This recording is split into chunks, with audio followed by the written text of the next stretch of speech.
지금도 매스컴의 보도 자료에서는 몇 년 후면 암을 정복할 수 있다라는 보도가 종종 나오고 있고, 실제로 조타나 항암제가 개발되어서 암 환우나 가족에게 희망을 주고 있는 경우도 있지만, 정작 오늘까지도 암은 정복되지 못하고 있습니다.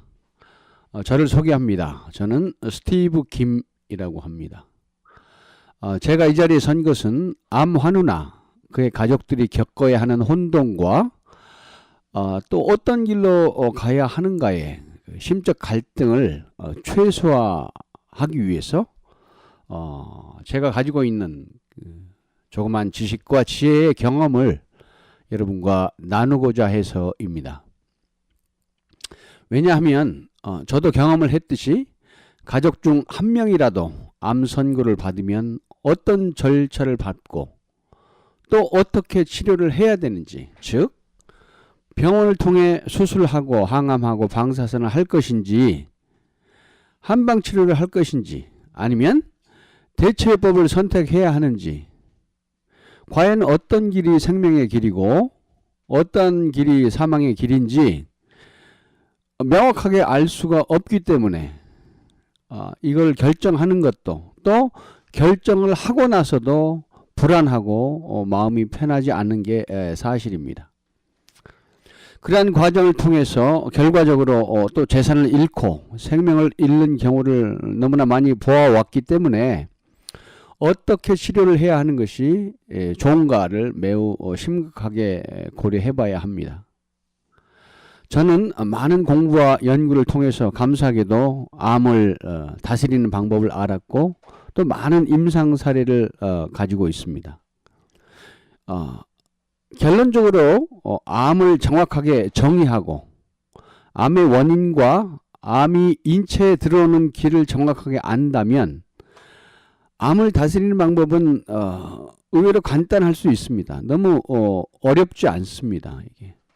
그래서 우리 암 없는 프로그램이 어떠한 암도 쉽게 다스릴 수 있었던 것은 산성인 암을 알칼리성으로 중화 또 상쇄를 시킬 수가 있는 그 노하우를 가지고 있기 때문입니다. 즉, 이 암 없는 프로그램에서 공급하는 이 천연물을 통해서 암덩어리를 녹아내리게 하고 암세포와 정상세포를 분리시키는 것이 가능해졌기 때문입니다.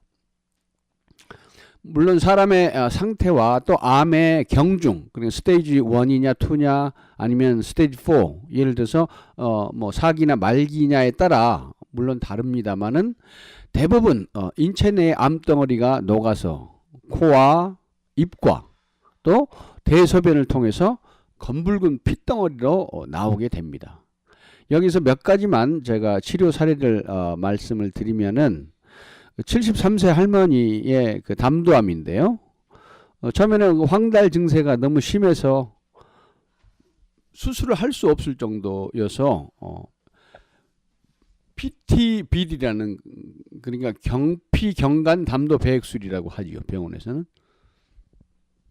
이거를 하고 이제 망설이던 끝에 저희 프로그램을 소개받고 오셨는데 3개월을 아주 열심히 오셔서 치료받고, 그 다음에 가니까 병원에 가서 검사를 해보니까 암세포의 활동이 중지가 되었고 암의 그 크기, 암의 사이즈가 줄어들었다라는 소식을 듣게 됩니다.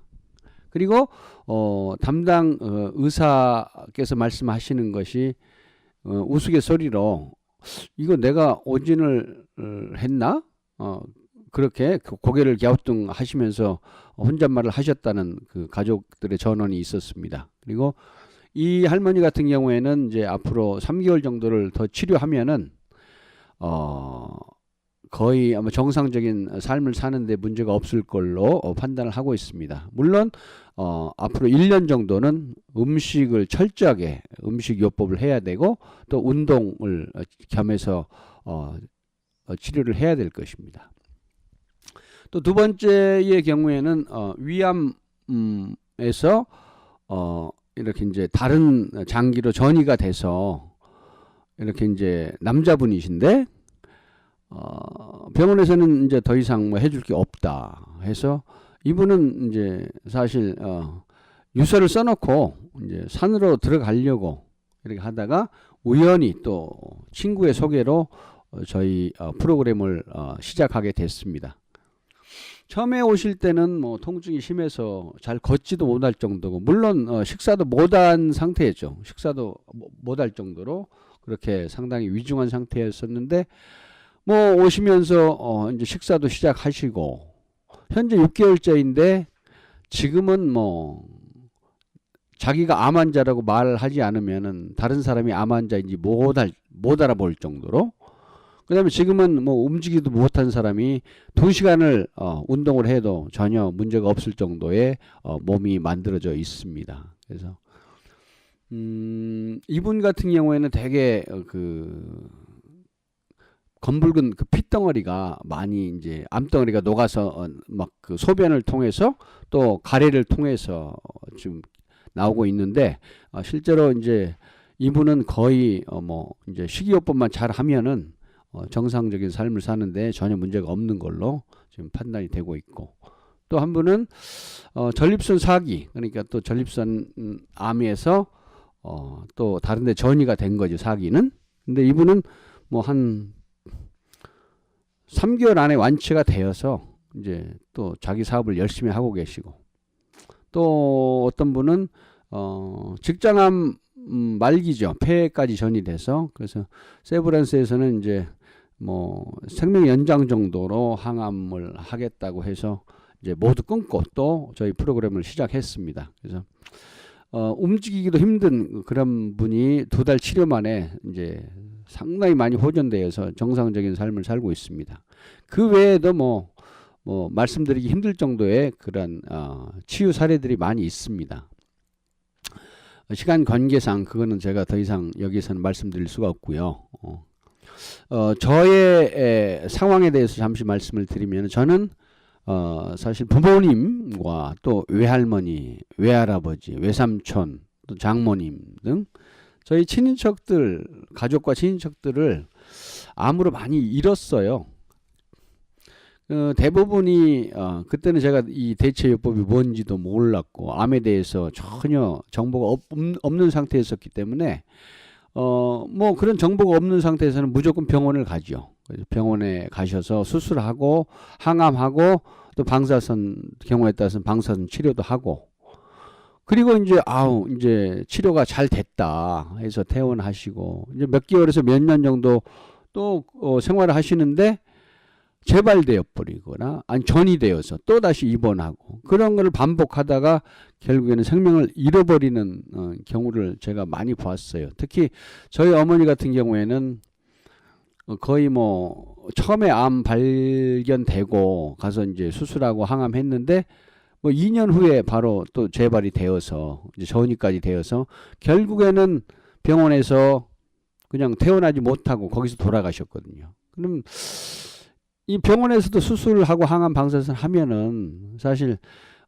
그 팔로업이 돼야 되거든요. 나중에 이게 퇴원을 하고 어떤 식사 습관을 가지고 식사를 어떻게 하고 운동을 어떻게 하고, 그런 부분에 대해서는 정보가 전혀 없기 때문에 그냥 당하게 될 수밖에 없다라는 거죠. 그래서 제가 우리 가족, 부모님이나 가족들의 그런 상황들을 쭉 보아오면서 의문이 들었던 것이 뭐냐면은,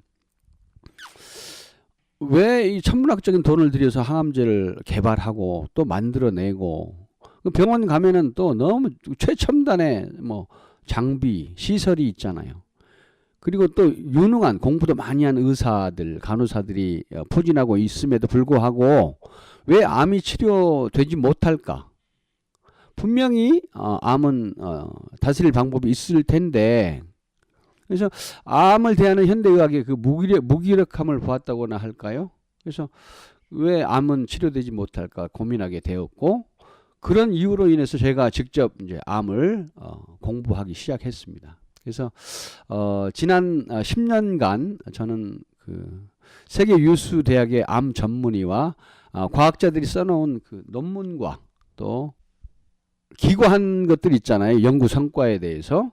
그런 부분에 대해서 제가 이제 그런 문서들을 보고 공부하면서 한 가지 발견한 게 있는데, 그것이 뭐냐면은 현대의학은 암에 대한 definition, 그러니까 정의가 잘못되어 있다라는 것을 발견을 하게 됐어요. 그래서 현대의학은 암을 이렇게 정의해요. 세포의 유전자 변화로 인해 비정상적으로 세포가 변하여 불완전하게 성숙하고, 완전하게 성숙한 게 아니고 불완전하게 성숙하고 과다하게 증식하게 되는데 이를 암이라 칭합니다 라고 정의가 돼 있거든요. 그렇기 때문에 이 세포의 유전자를 보기 때문에 현대의학은 그런 그 장기의 이름, 뭐 위나 뭐 유방이나 폐나 전립선이나 그런 장기의 이름을 따서 암의 이름을 명명하고 있죠. 이렇게 암의 정의가 잘못된 상태에서 특정 암이라 지칭하고 수술과 항암 방사선을 하게 되면은 암의 치료율은 낮아질 수밖에 없다라는 것을 저는 깨닫게 되었어요. 결과적으로 현대의학이 가지고 있는 암의 정의로는 암을 치료하기가 쉽지 않다라는 결론입니다. 왜냐하면 암은 90%가 전신성이기 때문입니다. 암은 연을 꼭 기억하시기 바랍니다. 그리고 나머지 10%는 그 국부적인 암인데 위나 유방에서 많이 보이는 걸로 나와요. 암을 병원에서는 암을 세포로 잡아내서 조직 검사하고 MRI 또 PET-CT 찍고 뭐 수술, 그 결과에 따라서 수술하고 항암하고 방사선을 하는데 그러한 행위 자체가 도리어 암을 더 키우고 썩나게 해요. 그래서 치료가 상당히 어렵게 되거든요, 사실 그 결과로 인해서. 그래서 그 결과로 인한 병원에서의 암 치료율은 사실 7%를 넘지 못하고 있어요, 정확하게 보면은. 그렇지만은 제가 암이 전신성이라고 했는데 왜 그러냐면은 저희가 말씀드리고자 하는 암의 정의가 병원과 다르기 때문이에요. 저희가 주장하는 암의 정의는 암은 호르몬의 탈수로 인한 호르몬의 이상으로 암이 인체에 들어오고 또 암 구조의 탈수로 인해서 인체에서 나가는 거예요, 암은. 그러니까 들어오는 길이 있으면 나가는 길이 있다라는 거죠. 그거를 잘 활용하면은 암을 의외로 쉽게 다스릴 수가 있다라는 거죠. 자, 암의 원인은 암은 호르몬 탈수로 생긴 호르몬의 이상인데, 다시 말하면 호르몬의 작용이 원활치 못하여서 발생되는 그 활성산소가 있어요. 그 활성산소는 O라고 하는데 그 활성산소는 갑상선에서 1개가 떨어져 나가고 빌리루빈에서 2개가 떨어져 나와요. 그리고 이 활성산소는 골수의 철, Fe죠, 철이. 철과 결합하여서 FeO가 되고, 그러니까 Fe가 철이고 O가 활성산소죠. 그러니까 FeO가 되고 이 물질은 다시 골수 속에 있는 정상적인 피, 정상적인 피의 화학 구조는 Fe2O3 이거든요. 그래서 그 골수 속에 있는 정상 피와 작용해서 Fe3O4라는 그 자성 물질이 돼요. 그러니까 쉽게 말하면 정상적인 사람의 피는 Fe2O3고 FeO가 붙어버린 피, 그러니까 Fe2O3에서 FeO가 붙으면 Fe3O4가 되잖아요. 이게 바로 암 환자의 피가 된다는 것이죠. 그러니까 피의 화학 구조가 바뀌는 거예요. Fe2O3에서 Fe3O4로 바뀌는 거예요. 이렇게 이제 자성 물질이 되는데 이 물질은 그 회백색의 낚싯줄 같은 악효질이라는 것이죠. 그리고 아까 암은 호르몬의 탈수로 인해서 생긴 거라고 했는데 이 호르몬의 탈수의 원인은 첫 번째가 스트레스입니다. 두 번째가 음식이죠. 세 번째가 감마파인데요. 이 감마파는 뭐냐면은 간단하게 우리가 일상에서 흔히 들을 수 있는 수맥입니다. 수맥. 이 세 가지 중에서 한 가지라도 걸리면 호르몬의 탈수가 시작돼서 보통 1년에서 3년 정도의 세월이 흐르면 피의 변형이 와요. 그래서 피의 변형이 생기게 되어서 암이 발생하게 됩니다. 그래서 암을 정확하게 정의하고 또 그것이 오는 원인과 또 길을 알면, 그리고 암 환우의 체질을 정확하게 안다면 암을 다스리는 방법은 의외로 간단합니다. 우리가 어떤 암도 쉽게 다스릴 수 있었던 것은 암이 산성이기 때문에 알칼리성으로 중화 상쇄시킬 수 있으면은 암을 치료할 수 있는데, 우리는 그러한 치료 원리를 우리가 가지고 있기 때문에 가능한 것이고요. 이것은 수원 스승님의 동의파동론, 상생상극, 순역파동의 상쇄론에 근거한 것입니다. 결과적으로 암의 원인을 알면 암을 다스리는 것도 어렵지 않음을 알 수 있습니다. 암은 결코 무서워할 존재가 못 되며 항상 옆에 있는 친구 정도로 여기고 암 없는 세상의 프로그램을 통해서 암을 다스리면 될 일입니다. 이 프로그램을 통해서 6개월 안에 암을 충분히 다스릴 수 있고, 실제 이것을 통해서 암을 다스리고 정상적인 삶을 살고 계시는 분들의 수백 건의 임상의 결과는 놀라웠습니다. 암을 알칼리성으로 중화 상쇄시키는 천연물을 인체에 적용하면은 실제로 초기나 중기는 너무나 어렵지 않게 암을 다스릴 수가 있었고, 사기나 말기일지라도 수술, 항암, 방사선을 하지 않는 환자는 어렵지 않게 암이 다스려지는 것을 목격하여 왔습니다. 그리고 지금도 그 방법을 통해서 암을 다스리고 있고요. 단 병원의 수술, 방사선, 항암을 하지 않는 환우의 그 회복 속도가 훨씬 빨랐음을 우리는 계속 봐왔기 때문에 가급적 이 프로그램을 하실 분들은 병원의 치료를 피하시거나 일정한 시일이 지난 후에 이 프로그램을 시작하셔야 효과가 좋다라는 것을 말씀을 드립니다. 앞에서 제가 암은 90%가 전신성이다라는 걸 기억하시라고 했는데 그 말 기억하시죠? 자, 암이 어떻게 우리 몸에 들어와서 자리를 잡고 퍼져나가는지를 말씀을 드리겠습니다. 놀랍게도 대부분의 암은 왼쪽 발바닥, 용천에서 시작해서 왼쪽 다리를 타고 올라오면은 왼쪽 전립선이 있죠. 여자는 난소고요. 그 다음에 그 위에 위가 있고, 그 다음에 유방, 폐를 통해서 갑상선을 지나서 오른쪽 머리 쪽으로 가서 자리를 잡게 됩니다. 그러니까 암이 오는 길을 보면 암의 90%가 전신성이라는 것을 알게 돼요. 그러니까 전립선, 난소, 위, 유방, 폐, 갑상선, 머리, 뇌까지 암이 동시에 이미 전신 내 자리를 잡고 있다라는 거예요. 그런데 병원에서는 장기의 이름을 따서 무슨 암이다라고 명명을 하고 수술을 하고 항암을 하잖아요. 또 그래서 그 국소적인 부분만 치료를 하기 때문에 치료의 그 결과가 대단히 좋지 않아요. 항상 뒷북만 치는 형국이 돼버리는 거예요. 그러니까 암은 이미 전신에 매복이 돼 있는데 그 가장 약한 부분에서 이제 나오는 그 종양을 발견하고 그 부분만 치료하기 때문에 치료의 확률이 낮아질 수밖에 없음을 우리가 이 통계로 볼 수가 있는 거예요. 그래서 암은 전신성인데 병원에서는 암이 전이가 됐다고 얘기하잖아요. 그래서 이 전이라는 말이 성사가 되지를 않아요. 저희 이론에 따르면. 그래서 암은 한번 시작되면은 전신에 퍼져 있다라는 것을 가장 기본으로 생각하시면은 암을 이렇게 다스리는 것은 결코 어려운 게 아니라는 것이죠. 또 한 가지 간단히 예를 들면 아까 그 전신성에 대해서 말씀을 드리면은 자, 병원에서 전립선 암이라고 진단이 나왔어요. 그래서 전립선 부분만 치료를 하는 거예요. 그러면 안 돼요.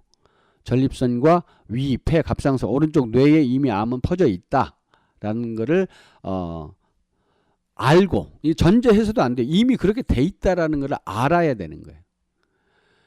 그래서 이제 암의 정의와 암이 들어오는 경로를 볼 때 암은 전신성이기 때문에 수술 항암 방사선을 한다고 해도 암을 치료할 수 있는 확률이 매우 낮다는 것을 우리는 인지를 했습니다. 그 다음에 여기에서 이제 그러면은 어떤 경우에는 또 병원에서 암을 수술하고 항암을 했는데 아주 완벽하게 나았어요. 그런 부분도 있어요. 병원에서 보통 7% 정도 치료율이 나오잖아요. 자, 그러한 사람들은 어떤 경우냐, 어떤 경우에 그렇게 재발 전이가 없이 간단하게 낫느냐, 그거는 사람의 체질과도 밀접한 관련이 있어요. 연관이 있는 거예요. 그래서 나의 체질, 그 다음에 나의 부모의 체질이 어떤가에 따라서 어떤 사람은 간단하게 수술하고도 뭐 재발 전이 없이 그냥 나와버리는 경우도 있고요. 그래서 그런 체질에 관련된 부분은 제가 다음 기회에 이렇게 한번 정리해서 설명을 드리도록 할게요. 그리고 이 부분에 대해서 궁금한 점이 있으시면은 개인적으로 상담 요청을 해서 상담을 받으셔도 되고요. 그러니까 그 사람의 체질, 그분의 부모님들의 체질을 딱 보면은 그분이 어떻게 암이 치료될 수 있겠다라는 게 보여요. 그게. 그래서 이제 이렇게 암이 전신성이라는 거는 이렇게 말씀드리고, 그 다음에 제가 그동안 한 10여 년 동안을 이제 이 대체요법을 시행해 오면서 실수를 통해서 배우고, 또 우리가 이론을 또 환자한테 적용을 하면서 또 배우고 많은 걸 배우잖아요. 근데 그 중에서 이론과 실제가 맞지 않는 부분이 있어요. 그래서 근데 실제로는 그게 너무 대중적으로 사용되고 있기 때문에 그 부분에 대해서 간단하게 언급을 하려고 해요. 그래서 이제 암 환자는 산성이라고 하죠, 되게. 그래서 그 산성을 중화시켜서 면역력을 높이면 된다. 그래서 면역력을 높여서 산성화된 몸을 알칼리로 바꿔야 한다라는 이론이 지금 대세를 이루고 있죠. 그래서 많은 그 대체요법을 하시는 분들이 그 방법을 채용하고 있고 또 따라서 하고 있어요. 그래서 이론은 아주 정확하고 아주 그럴싸하죠. 그래서 그렇지만 그 이론은 정확하게 맞지만 그거를 실제 암 환자에 적용을 했을 때 그 방법이 도리어 암 환자에게 큰 위험이 되고 있다는 것을 아는 사람이 그리 많지는 않아요.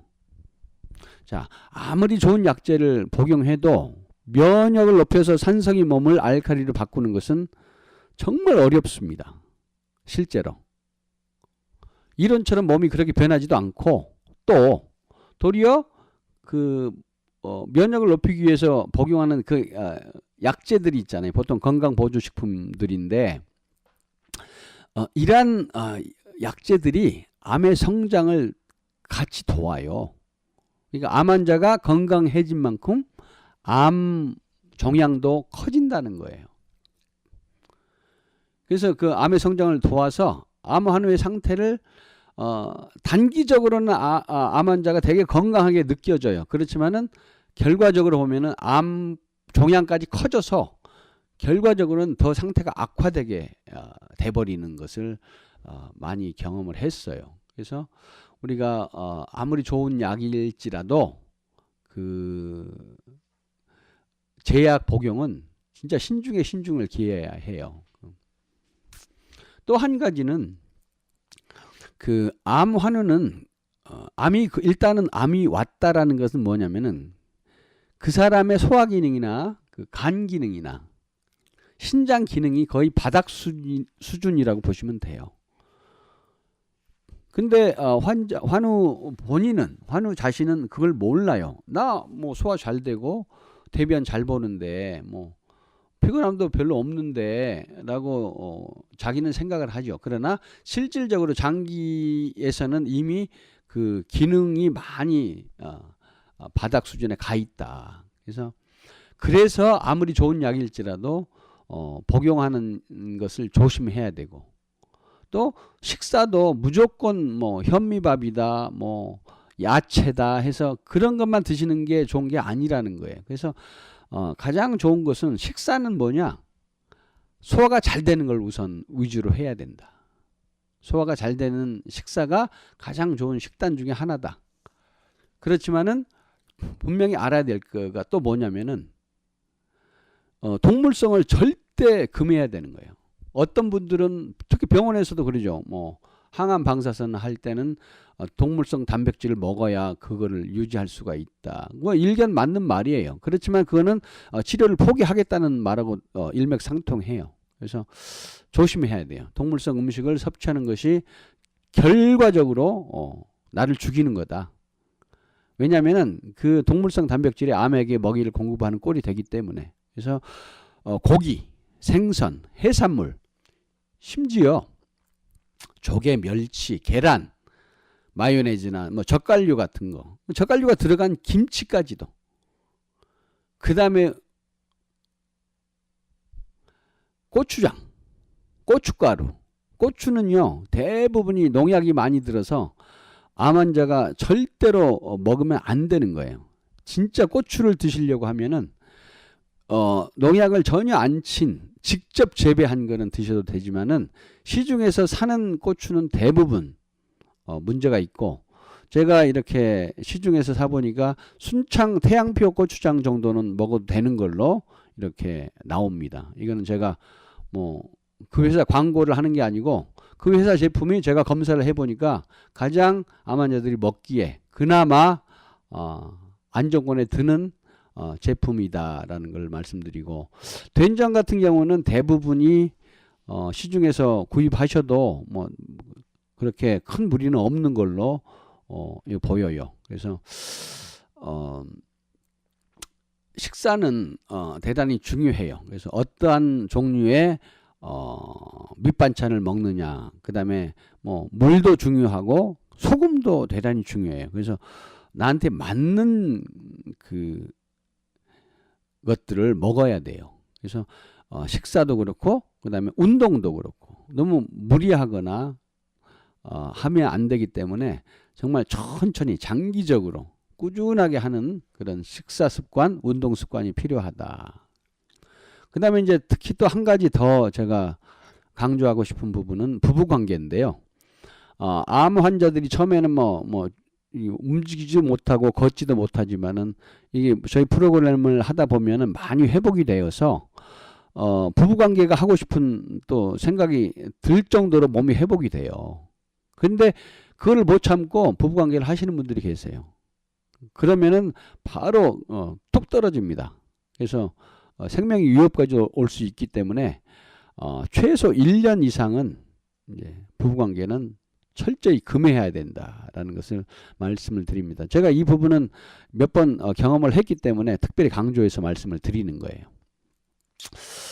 그리고 지금부터 저희 암 없는 세상의 프로그램을 간단하게 소개를 하고 마치도록 하겠습니다.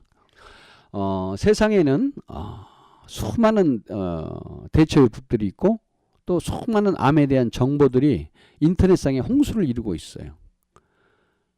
그래서 암이 걸려서 이제 공부를 하기 시작하잖아요. 그럼 공부를 하고 이것저것 뭐 밤을 새면서 인터넷 검색을 하죠.